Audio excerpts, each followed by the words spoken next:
Hello guys, Erfan's here. If you've ever tried to test the Spring Boot applications, you've probably come across numerous annotations that tend to be really confusing at first if you haven't tried to understand the fundamental annotations and tools that the Spring framework itself uses to bootstrap an integration testing capability. And that's exactly what we're going to do today. But first, I would like to draw your attention to this section from the Spring Boot reference documentation that suggests if you haven't looked at the Spring Framework reference documentation for testing, you should start from there and then move on to testing Spring Boot applications. Alright, to save some time, I set up a Maven project beforehand and added all the dependencies and classes that we need for this demo. But first, I have to point out that this is not an introduction to the Spring framework, nor is it an introduction to the JUnit framework. This video's only focus is on how exactly we can integrate the Spring context in our JUnit tests. If you're a Spring Boot developer, you probably know that when we are using Spring Boot starter dependencies, we get all these dependencies transitively through those starters. But we're not using Spring Boot, so we don't have that luxury here. First, we have Spring Context, which is basically the bare bones of the Spring framework. Next, we have a Spring Test, which is the dependency of interest of this video. Next, we have Mockito JUnit Jupyter, which comes with Mockito Core and Mockito's extension for JUnit Jupyter. And then we, of course, have JUnit Jupyter to write and render our tests. Alright, before we start writing our tests, let's take a look at our main code first. I'll also put the link to the GitHub repository of this code in the description below, so you can take a deeper look at it. I have a dummy service here that is using a dummy repository to save some dummy pojos. It's annotated with this stereotype annotation, so an instance of this class is going to be registered in the application context. I'm using constructor injection here. Later in the video, you will see that doing this, I will be able to replace this dummy repository with a mock implementation. The dummy repository is an interface with a save method that is returning the primary key of the dummy pojo in the database.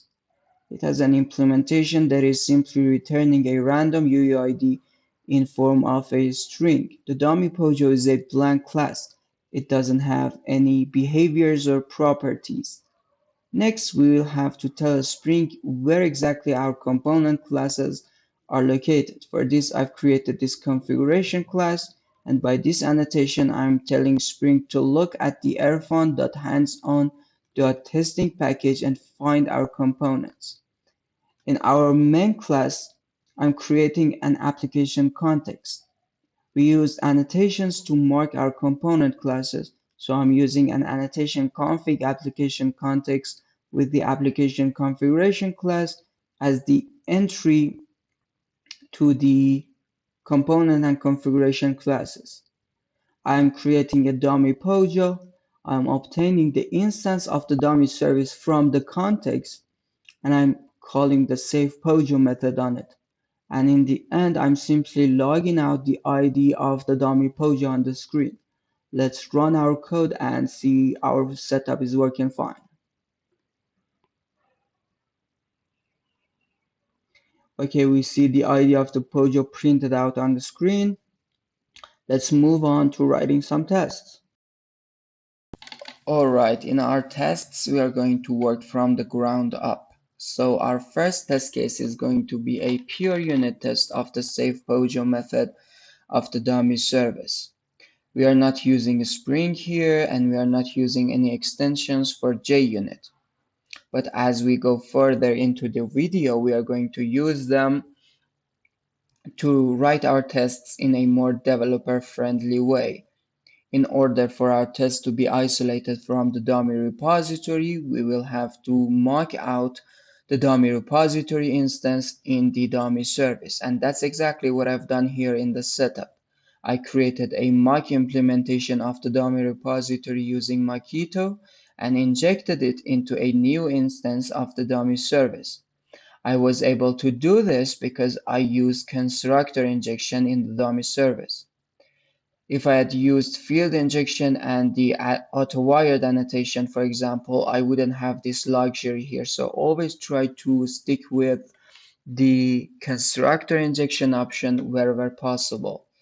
I try to name my test cases in a semantically expressive way so you're clear why exactly I created that test case. In this method, I'm asserting that when saving a valid POJO, I'm going to have the database ID of that POJO returned at the end of the operation. So I created a valid POJO, I defined a fake database ID, and I told the mock repository that whenever your save method is called with the valid POJO, you simply return that fake database ID. And in the end, I'm simply asserting that calling the savePojo method of the dummy service with the valid Pojo as its argument, it's going to result in the fake database ID. So let's run our test and see if it passes.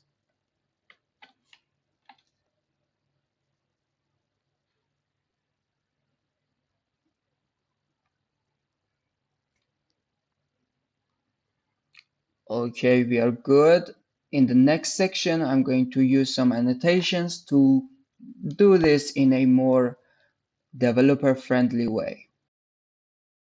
Alright, the next test class is doing the exact same thing as the previous one.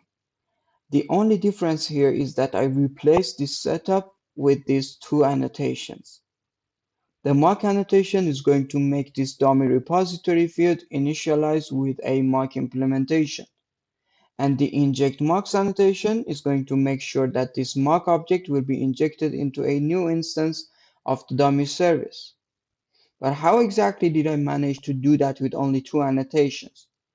Well, the answer is that the JUnit framework enables you to extend its capabilities by allowing you to manipulate the testing context.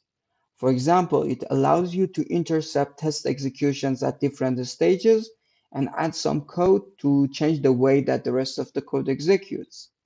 And the gateway to doing so is this extension interface.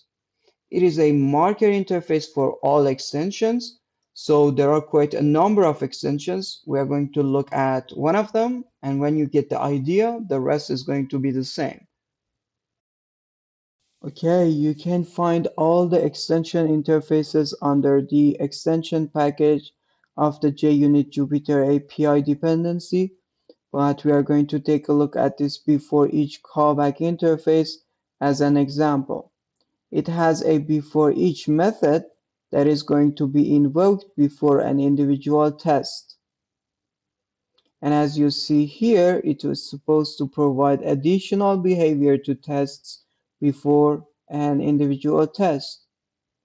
An example implementation of this would be for us to scan all the fields with this mock annotation, initialize them with a mock object, and then inject them into the fields with this inject mocks annotation. And that's exactly what this Mockito extension for JUnit is doing. As you see here, it is implementing the before each callback interface, and in its before each method, it is doing the exact same thing. From here, all we have to do is make JUnit aware of our extension. For this, we're going to use this extend with annotation and pass the class object of the extension to it. So let's run our test and see that everything is working as expected.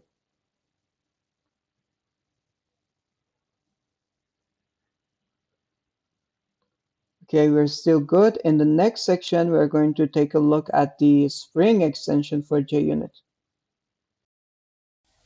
In our third test class, I'm extending JUnit with a Spring extension. And as you see here, it's implementing quite a number of those extension interfaces.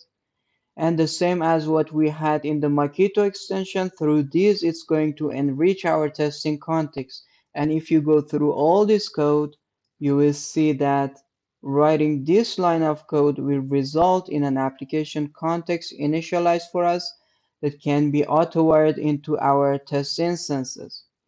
Spring will also scan our inner configuration classes, so beans that we define here will be available in this context.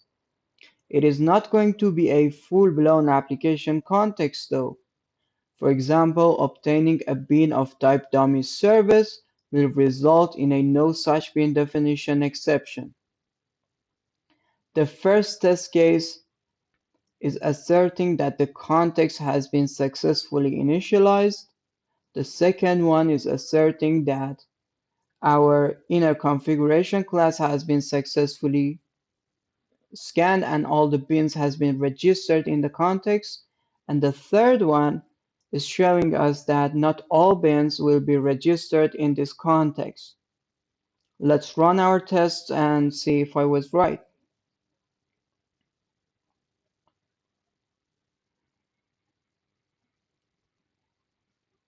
Okay, we are good. Let's see how we can register these bins into this application context. We saw earlier that just by writing this line of code, we are not going to have all of our bins available in this application context. And if we want to have the dummy service bin available, for example, we're going to have to configure this. And the way to do so is through this context configuration annotation. We have multiple options to configure our application context. We can have initializers, we can have context loaders, but we're using this option where we define the configuration classes that we would like to be scanned. And here we have this component scan, so all of our bins are going to be registered in the context. And this test case is asserting that a bin of type dummy service is available in the context, and the same goes for a bin of type dummy repository.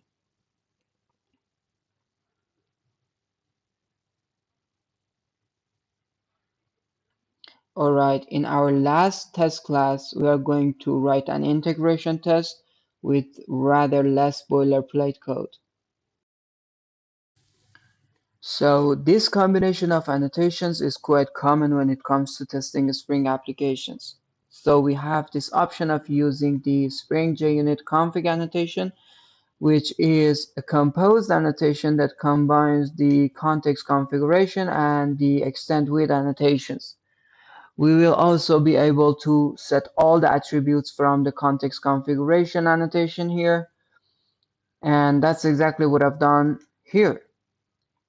This is going to be an integration test. So I've injected the dummy service from the context.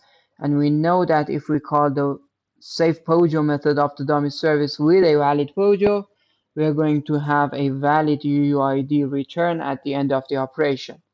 So let's run our last test and wrap up the video.